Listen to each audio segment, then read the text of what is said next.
It's the start of a new week, everybody. Welcome back to Mets Daily. I'm your host, Jake Brown, at Jake Brown Live. Smash that thumbs up in this video. Hit that subscribe button below. And follow me on all social media, at Jake Brown Live. Scan this code. Become a Mets Daily Insider for exclusive extra shows for members. $5 a month this offseason. So come on down. Juan Soto, I assume he was joking. Maybe he actually is in Cancun. Posted to his Instagram story on Sunday, Cancun, and it looked like water or he's on a plane or something. And, I got a little mad at it, to be honest, because I'm like, you got to be kidding me.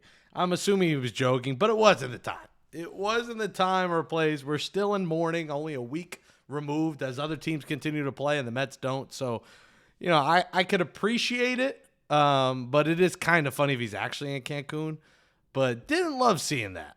Didn't love seeing that from Juan Soto. The Mets, we talked about on Friday an emergency show about the coaching staff. They'll have an overhauled staff. So let's take a look at some potential candidates that the Mets could pursue. Now, Edgardo Alfonso I put there because he's essentially pleading for a role. And anyone that goes to the media and kind of asks for a role probably means that the Mets haven't answered Alfonso's calls. Either that or they have not communicated with him that they would be interested.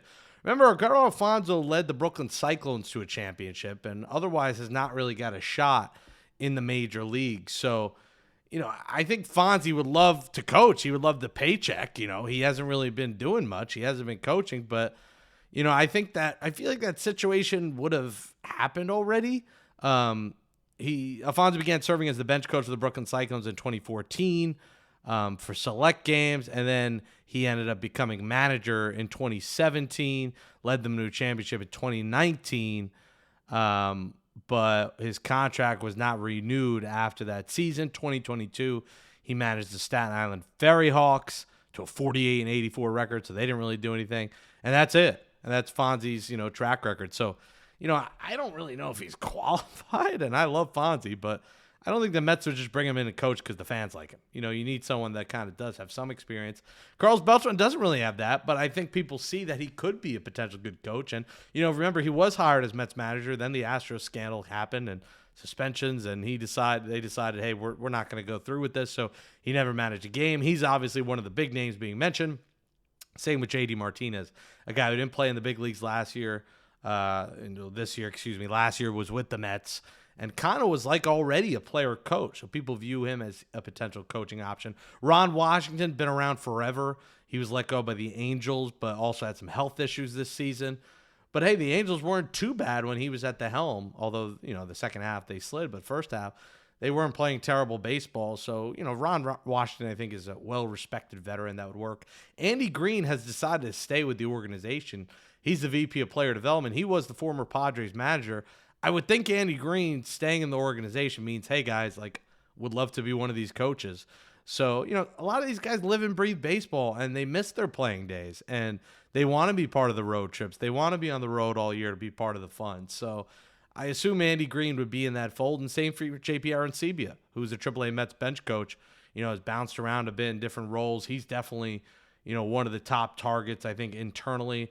As we continue internally, Jeff Albert is in the minor leagues, the Mets director of hitting development. Look how some of these Mets minor leaguers have developed. Jet Williams, Ryan Clifford, A.J. Ewing, Carson Bench, some of these guys who've made quick leaps. You would think Jeff Albert has played a part of that. And same with the pitching. You see Noel McLean, Brandon Sproat, Jonah Tong, how well they did in the farm system, came up to try and save the Mets.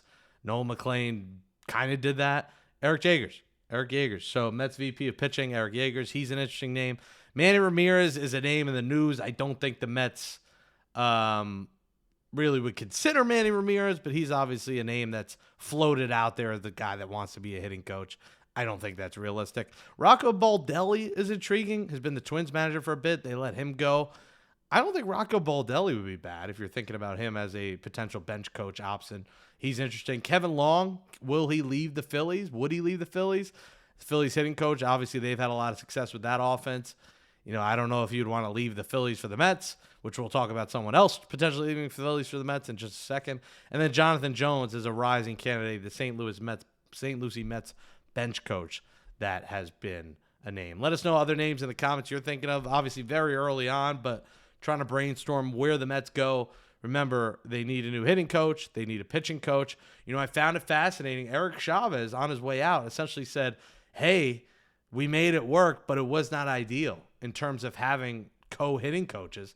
And I always found that weird, too. It should just be one guy. And the Mets had Barnes and Chavez, and clearly there were differing approaches there. And Chavez, of course, he waited until they kind of let him go to reveal, hey, yeah, this didn't work.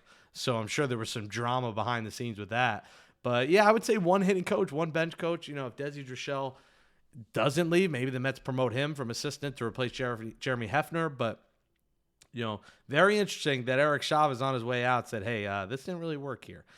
We mentioned Kevin Long as a name. Kyle Schwarber. Kyle Schwarber is going to become a free agent. I just see no world where a longtime Philly comes to the Mets. We know infamously, how much Phillies players hate the Mets and how Phillies fans hate the Mets. Kyle Schwarber's about to get a bag. Remember, he had a 4-year, $79 million deal. He'll be a free agent. His last year, $20 million. Kyle Schwarber had a historic year in this, free agent pending year. 56 homers, 132 RBIs. This guy is a perennial 40, 50 homer guy. And when you talk about potentially replacing Pete Alonso, now if they were to get Schwarber, Alonso's gone. They're basically the same kind of player. Power hitter, don't play much defense. Schwarber is now a DH. Mets could make it real simple to replace Alonso by signing Schwarber and making him your permanent DH. I mean, that would solve a lot of power issues if you moved on from Pete. And I don't know, Mets fans would have to be delusional to, turn down Kyle Schwarber. I just don't see a world that's going to happen. But if there's a team that could pay Kyle Schwarber, it's the Mets. And, he'll be 33 next year. So you got to factor in age because, I've mentioned that with Alonso, 31.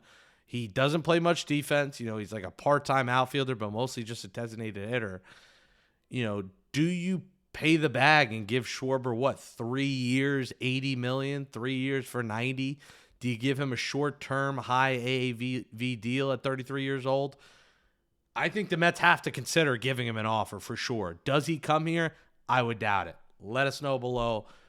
Interest in Kyle Schwarber? Do you think there's any shot? I don't think there's much of a shot, but the Mets have the money, so there is a shot that Kyle Schwarber would come to the Mets. And, a guy who might leave the Mets is Kodai Senga. There's reports out there the Mets might try and shop Kodai Senga. We know Jeff McNeil. We'll talk about that. The Mets are going to do all they can to get rid of Jeff McNeil. Remember, McNeil has about $16 million owed to him in 2026, and then he has a club option, which I'm sure will be declined for 2027. The Mets have got to think about how they could get creative, package McNeil, eat half the money. Maybe you send him to the Royals and get Hunter Harvey back, the reliever that they try to get in a Starling Marte trade.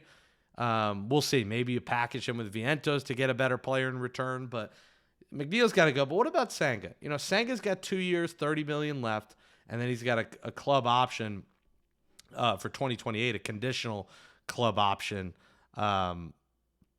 It kicks in if the player has Tommy John surgery that keeps him out for a certain amount of time. So there's some stipulations in this contract, but essentially it's $15 million next year, $15 million in 2027. So do you bring Senga back? Now, I think there's enough of a sample size now to probably say he's a bit injury prone. The first year he tore up the league, 2.98 ERA, 29 starts. Only made that one start in 2024, and then tried to come back for the playoffs, but was not effective. And this year, 22 starts, was hurt a bit. End of the season, had to be sent down. 113 innings. He's clearly taken long to come back from injuries, and he has had some command issues. He struggled to get deep into games. But I got to figure he's a piece, like a valuable piece. Now, do you want to trade him now when his value's lower? Do you wait till next year?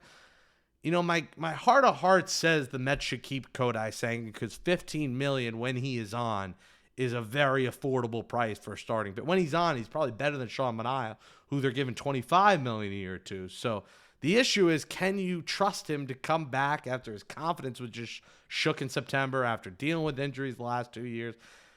Has the ghost forkball lost its luster that it used to have? So I say keep him, but it's hard to argue the Mets shopping him because I think that contract is very serviceable for teams that need starting pitching. And, with the right team, maybe the right coaching staff, he could be a good fit somewhere. So let us know what you think. Should the Mets trade Kodai Senga. The Phillies down 1-0 entering Monday night. We'll see what happens in game 2. If the Dodgers could take a 2-0 series lead, smash that thumbs up, hit subscribe, scan that, become a Mets Daily Insider for just $5 a month, and follow me at Jake Brown Live. Thanks for watching, everybody.